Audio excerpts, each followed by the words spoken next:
పండగలైనా పెళ్లిళ్ళైనా వస్త్రాలకు వేదిక ఒకటే, అదే ఎస్ఆర్ షాపింగ్ మాల్. ఫ్యామిలీ అంతటికి అన్లిమిటెడ్ ఆఫర్స్.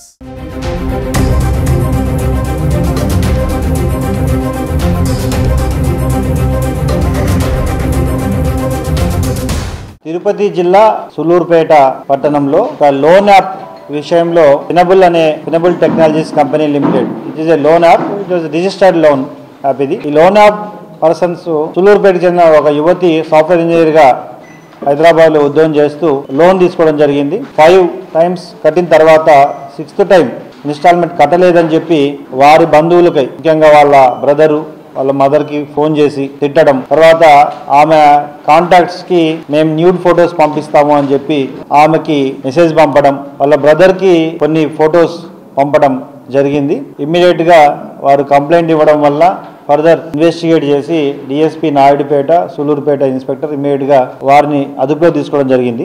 ఈ కేసులో ఇంకా రూల్స్ కి వ్యతిరేకంగా డబ్బులు కలెక్షన్ విధానాలు వేరే ఉంటాయి, అలా ఫాలో అవ్వకుండా ఒక బెదిరింపు ధోరణిలో లేదా వారికి ఈ సైబర్ క్రైమ్ని ఉపయోగించుకుంటూ ఈ క్రైమ్ చేయడం జరిగింది. కాబట్టి వీరిని అరెస్ట్ చేస్తూ ఈ కేసును ఎందుకు మీడియా ముందు ఉంచడం జరుగుతుందంటే ప్రజలకు కూడా తెలియాలి.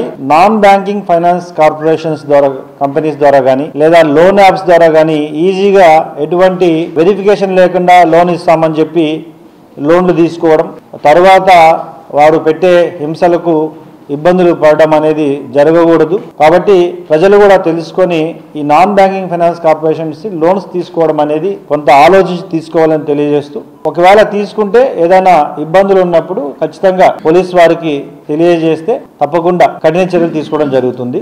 ఈ కేసు ద్వారా తిరుపతిలో ఇలాంటి లోన్ యాప్స్ కానీ లేదా నాన్ బ్యాంకింగ్ ఫైనాన్స్ కార్పొరేషన్ వారికి కానీ చట్టపరంగా మాత్రమే వారు ఫాలో అవ్వాలి తప్ప చట్టాన్ని అతిక్రమిస్తే కఠిన చర్యలు తీసుకోవడం జరుగుతుంది. అదే కాకుండా ఈ ఫినబుల్ కంపెనీ యొక్క పర్సన్స్ ఆ రూల్స్ అతిక్రమించి వారిని బెదిరించారు కాబట్టి ఇంకా ఫర్దర్ ఇన్వెస్టిగేట్ చేసి పూర్తిగా చట్ట ప్రకారం చర్య తీసుకోవడం జరుగుతుంది. సో ఈ మీడియా సమావేశం ద్వారా జిల్లాలో అనేక కార్యక్రమాల ద్వారా మేము సైబర్ నేరాలపై అవగాహన కార్యక్రమాలు కల్పిస్తున్నాం.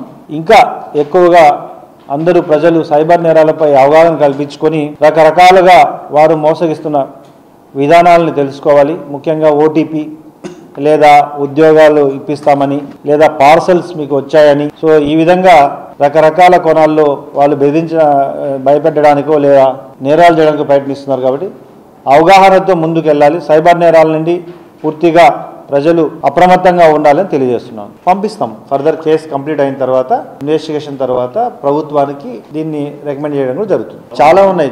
ఒక జిల్లా అని కాదు కదా ఇది. It is a cyber issue.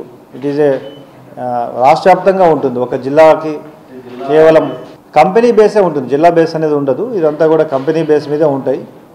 ఒక డిఫరెంట్ టైప్స్లో ఈ కేసులో విచారించినప్పుడు ఒక ఇన్స్టాల్మెంట్ కట్టకపోతే ఒక టీము, 2 ఇన్స్టాల్మెంట్లు తర్వాత కట్టకపోతే ఒక టీము విధంగా ఉందని చెప్పి కొంతవరకు ఇన్వెస్టిగేషన్లో వచ్చింది. ఇంకా పూర్తి ఇన్వెస్టిగేట్ చేసి will take further action.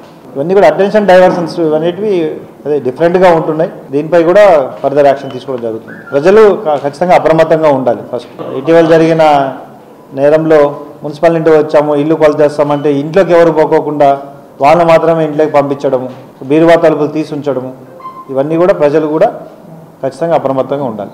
Arrest ఇదే అనేం లేదు కానీ బట్ దీని ద్వారా ప్రజలకు కూడా తెలుసుకోవాలి అనేది మా ముఖ్య ఉద్దేశం.